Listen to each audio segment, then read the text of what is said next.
11वां दिवस पन्ना पदयात्रा संघ का है।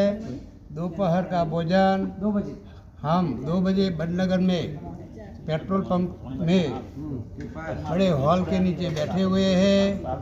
आज 11 दिन स्वामी प्राणनाथ जी ने पद्मावतीपुरी धाम में 11 बरस की लीला की और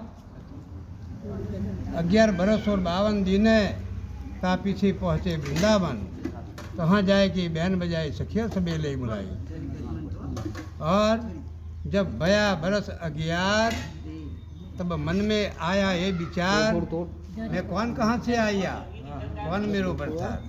और ऐसी तरह श्री राजी महाराज की लीला को याद करके हम पदयात्री राजी महाराज का नाम लेकर आगे आगे चल रहे हैं। आज हमारा 11वां दिन है और हम 300 किलोमीटर की मजल पार कर चुके हैं और अब उज्जैन के नज़दीक आ गए हैं। 50 किलोमीटर की दूरी पर उज्जैन है। पर श्री राजी महाराज की कृपा से, श्री महाराजा जी की अनुकृपा से हम सब सुंदर साथ पदयात्री चल रहे हैं और दोपहर का भोजन कर रहे हैं।